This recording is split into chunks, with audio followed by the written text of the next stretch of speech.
Coba lu bayangin, lu lagi hidup enak, scroll HP, makan mie instan, dan tiba-tiba, boom! Hidup berubah jadi mode survival game tanpa tutorial. Nah itulah yang kejadian di film Send Help. Film ini mengajarin kita satu hal penting, jangan pernah remehin tombol. Kirim bantuan, apalagi kalau sinyal lagi jelek. Kita kenalan dulu sama tokoh utama kita. Sebut saja dia, si protagonis sial. Kenapa sial? Karena dari sekian banyak orang di dunia, dia yang kepilih buat ngalamin kejadian absurd ini. Dia bukan orang hebat, bukan jago bertarung, bukan juga si jenius. Skill utamanya cuma satu, panik tapi konsisten.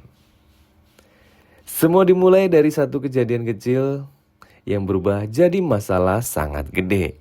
Kayak biasanya keputusan hidup yang buruk itu selalu dimulai dari kalimat, "Ah, santai aja dulu lah." Dan ya dari situlah semuanya mulai kacau. Tiba-tiba dia terjebak dalam situasi yang ya bisa dibilang antara darurat, absurd, dan gak memalukan. Mau minta tolong? Bisa, tapi masalahnya kondisi gak mendukung.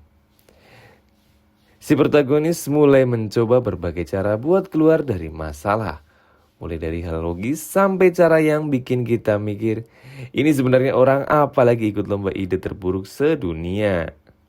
Dia coba komunikasi, gagal. Coba kabur, makin nyasar. Coba tenang, malah overthinking.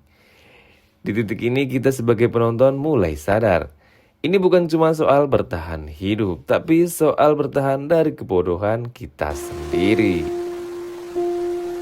Ada satu momen di mana dia yakin banget sama rencananya. Mukanya penuh dengan energi dan sangat percaya diri. Musiknya pun sangat dramatis. Terus 5 detik kemudian, dia gagal total.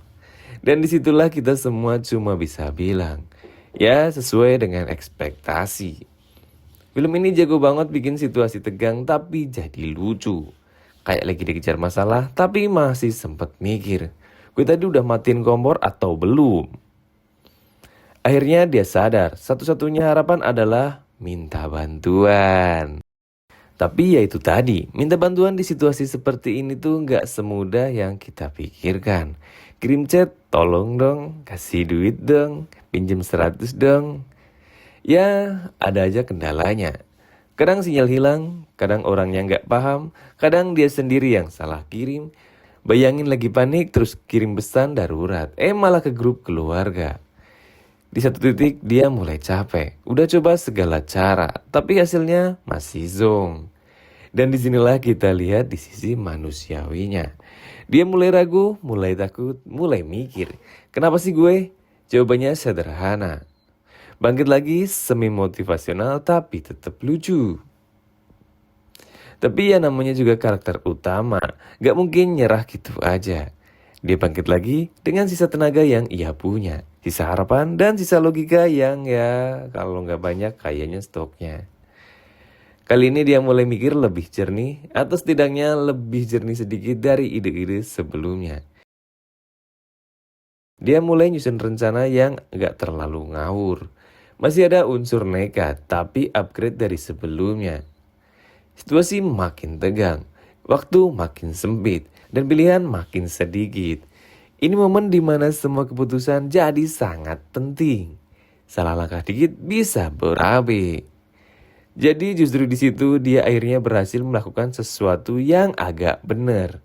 Ya, akhirnya setelah sekian lama, dengan kombinasi antara usaha, keberuntungan, dan mungkin sedikit campur tangan plot armor, akhirnya dia berhasil. Bantuan pun datang.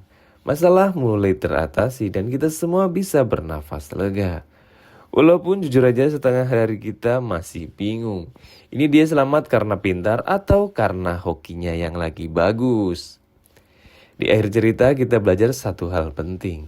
Hidup itu nggak selalu berjalan sesuai rencana.